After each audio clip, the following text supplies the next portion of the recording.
Good morning, everybody. This is Holly, and welcome back to my Southern California Zone 9B garden. Today, we're going to talk about how to deal with an ant infestation, and particularly in my okra. So you can see a little bit of the start of my harvest today. And here you can see my plants. And I have 6 plants. They are of the heavy hitter variety, which is supposed to produce a lot of okra. And this is the middle of August, early mid-August, and they are starting to produce daily now, but they're not at full capacity yet.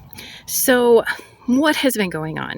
So I have been dealing with an ant infestation, particularly in this corner plant here. And for those of you who don't know, what ants do is they farm aphids. So these ants were farming aphids. Let's get a look at that flower there. And so what they do is they like to squeeze or stroke the bottoms of the aphids, and then the aphids excrete this substance called honeydew, which is a sweet, sugary substance that the ants like to eat. And so what the ants do is they also protect the aphids. They fight off natural predators, and they will take the aphids and they will move them around to better locations. So that means that natural predators really don't have the time or the numbers to be able to manage the aphids like normal. And also the aphids keep getting spread around. The other thing that was really, really super annoying was every time I would come in to try to harvest the okra, the ants would get all over me, and they weren't biting me. I think they're Argentine ants. They weren't biting me, but you know what? I don't need ants crawling all over me. It's a little bit annoying. So one way to control this organically and without using any sorts of chemicals is water. A very strong blast of water will spray off aphids and will spray off ants. The only problem with that is that ants are persistent and they will keep coming back. So what you usually need to do is you need to spray everything off for at least several days. So my infestation is getting a lot better today. I actually just sprayed everything off, but I didn't find very many ants beforehand. So after the first day I sprayed, I felt like they came back with a vengeance, and they even spread to other plants. But I realized I can't get discouraged. I have to just keep sticking with the plan. So then I came out, and the second day when things were getting worse, I very vigorously, with the strongest, I think the flat spray jet, I sprayed them off again. And then I came back the third morning. So I do this every 24 hours in the morning. And they were still around, and they were still on multiple plants, but their numbers were less. They were fewer. So I went ahead, that was yesterday, and I sprayed everything off again. There's some baby okra. I'll pick that one on the lower right tomorrow. So I sprayed them off again. And then actually I discovered something else yesterday too, which I'll tell you about in a minute. Then I came out this morning, and it was way better. I mean, I would say probably 90% better. And I sprayed everything off again. And so I'm going to keep monitoring. That's a key principle of pest management. I'm going to keep monitoring the numbers, and I'm going to keep spraying as needed. And at a certain point, I won't need to spray daily anymore. In fact, I think I'm just going to do it a couple more days, and it should be a lot easier from there on out. So another thing that I wanted to say is it can really help if you find the colony. And I just happened to luckily find the colony yesterday. So it's actually in the raised bed. And what was happening is when I was spraying everything off, that corner of the bed got flooded. And then all the ants came swarming out with their eggs. And I was like, oh, that's where their colony is. So I deliberately, it's kind of mean. I don't like hurting anything, but oh well. I kind of sprayed out and flooded out that corner. Let me show it to you. It's this corner right here. And I figured if I keep flooding the colony, eventually these guys are going to move. I don't know if you can see them, but they're starting to crawl back up the base. You can't get rid of them completely until maybe you make the colony move. So I sprayed it again. I flooded it again this morning, and I saw them coming out again. Let's see if we can. Not nearly as many. Just a couple. There was one with an egg. But there we go. You can see that. There's one with an egg right there. Yesterday, they were just swarming like mad.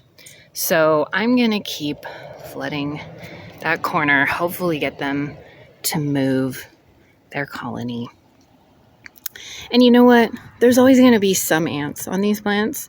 There are always going to be some aphids. And that's just something we've talked about before in this channel, is you have to think about the level of tolerance of the plants to pests and also your level of tolerance, because sometimes those are two different things. Sometimes the plants can handle a lot more, there's an ant, a lot more than you think they can handle, and also more than you would like to see.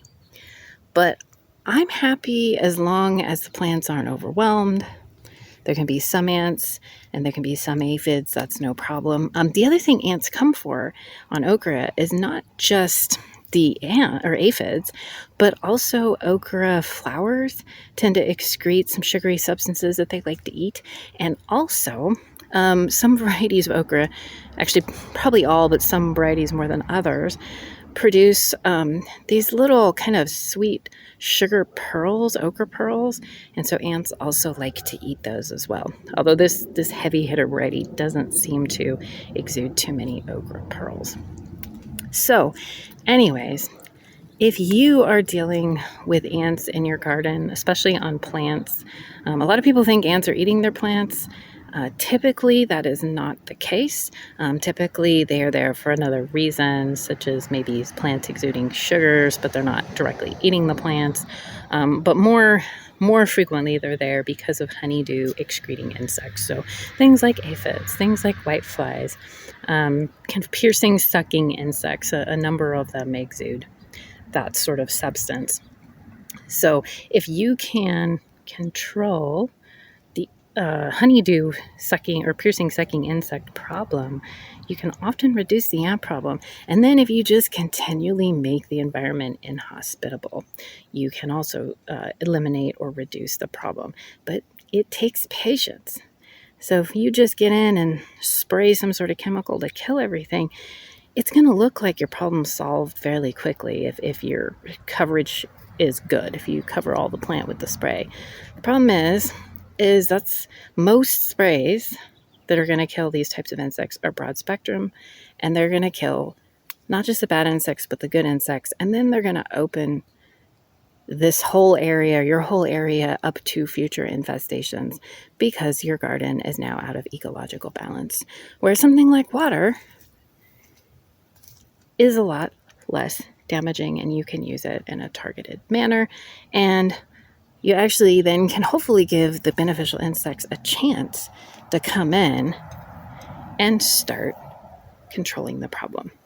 Actually, before I sign off, one thing I wanted to say is I know that a number of you live in humid climates, and so you're worried about, oh gosh, what if I spray my plants with water and that produces some sort of like leaf disease, fungal disease, something like that. That's typically not something that I have to worry about here, because usually I live in a very, very arid climate, although right now, see, the sky is cloudy. Sometimes we are very lucky and we get the edge of the monsoon in the southwestern United States. And we don't get a lot of rain typically, just maybe a few bursts, but we get cooler temperatures and a lot of humidity. But it's cooler, so my gosh, it's so much better than being 100 degrees for weeks on end. So anyways, for those of you who deal with heat and humidity all summer, my recommendation to you, which would be, anyone's recommendation, is that you do this procedure in the morning so that your plants have time to dry off. The other thing that can help is I don't know if you can see this here, but this whole bed has mulch This is like old coconut husk mulch mixed with other things. If you have mulch in your bed, that can reduce splashing from bare dirt.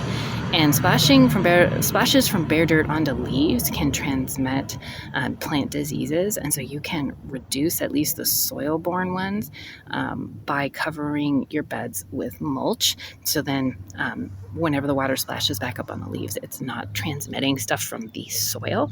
So that can help as well. Stuff that exists in the air or is already on the leaves, you can't do much about that except for do it in the morning so the leaves can dry off more quickly. You may consider pruning plants to improve air movement and penetration of light into the plant's interior, because air and light are the enemies of plant disease. So those are things that you can do to help reduce any diseases that might be associated with wet leaves. So I hope that you've enjoyed the video today, and I hope you've learned something. If you have, please consider hitting that subscribe button, and also please consider hitting the notification bell so that you're notified anytime I drop a new video. And finally, please hit the like button. All of these things really do help my channel grow. Thanks very much, and I'll see you next time.